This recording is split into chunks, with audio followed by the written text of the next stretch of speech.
So now coming to the sexual reproduction or sexual mode of reproduction. So sexual reproduction is actually biparental, that is two parents are involved, one is male and the other is female. In case of sexual reproduction, both types of cell division, that is mitosis as well as meiotic type of cell division, both are involved. So now events in sexual reproduction can be grouped into three distinct stages.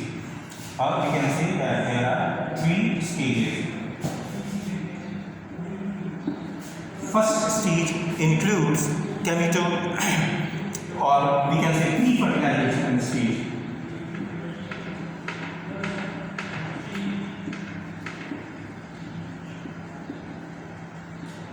Second one is fertilization.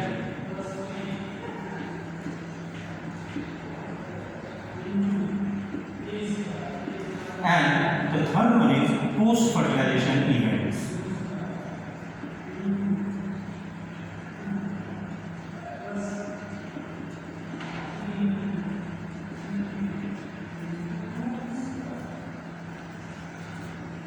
Post-fertilization events.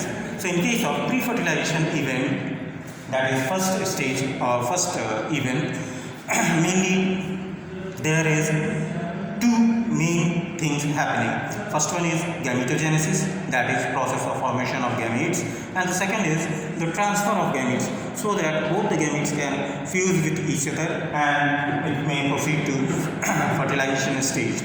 So gametogenesis. Gametogenesis basically involves the formation or production of two haploid reproductive units which are called gametes.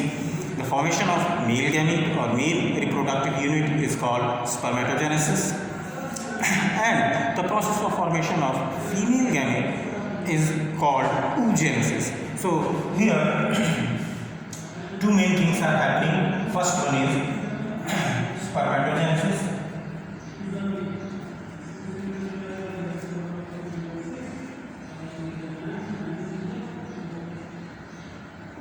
and the second one is oogenesis.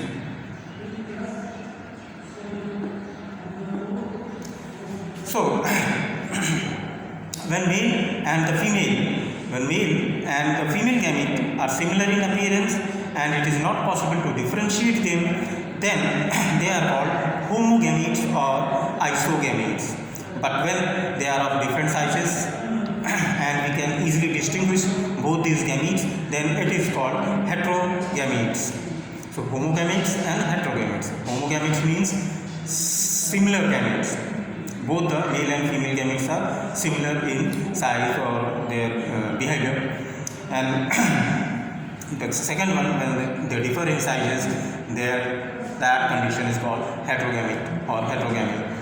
Secondly,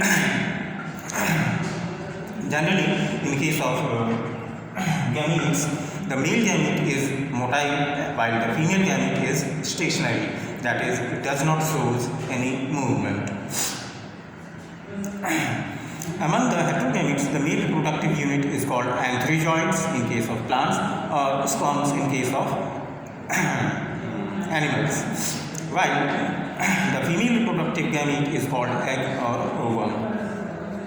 A single organism bearing both male and female, single organism having both male as well as female sex gametes, it is called homothallic or monoecious.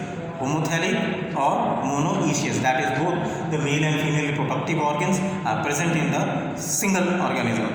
Second one is a single organism in which different individuals are there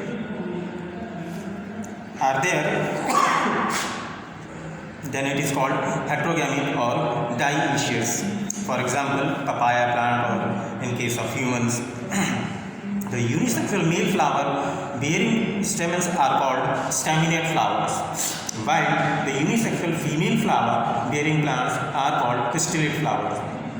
The animal bearing both the sexes are called hermaphrodites, and for example earthworm, sponges, tapeworm, leech, etc.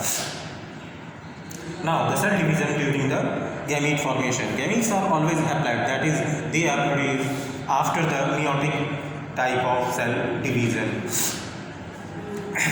And this process of meiosis takes place inside the specialized cell called myocytes. At the end of both the division, one set of chromosome gets incorporated into each gamete.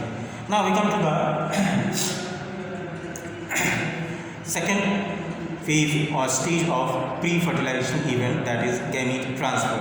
After the gamete formation, the male and female gamete must be physically brought together to facilitate their fusion, which is called fertilization. The male gametes are usually motile, as I have already discussed, whereas the female gamete generally static, or that is non-motile. However, in case of some lower plants like algae and fungi, both male and female gametes are motile. While in simple organisms like algae, biophytes and pteridophytes, water acts as a medium for gamete transfer. In angiosperm, the pollen grains are transferred from anther of one flower to the stigma of another flower, and this process of transfer of gamete is called pollination. Now we come to the second phase or event, which is fertilization. Fertilization simply means the fusion of male gamete with the female gamete. As a result of fusion, the structure which is produced is called zygote. The phenomenon of development of female gamete directly into an individual but without fertilization is called parthenogenesis, which is very common in case of rotifers, honeybee, lizards and some birds. Fertilization is of two types: external fertilization and internal fertilization. In case of external fertilization, the fusion of both the gametes takes place outside the body of the female, as in case of amphibians or frog, while in case of internal fertilization, the fertilization takes place inside the body of the female organism. Further development of zygote depends upon the life cycle and environment. Zygote ensures continuity of species between organisms of one generation and organisms of the other generation. In algae and fungi, the zygote develops a thick wall and to simply escape from desiccation and damage. While the next step which comes, that is when the cell division begins in case of single cell zygote, it actually leads to the process of formation of embryo, and that process is called embryogenesis. So now we will study about embryogenesis.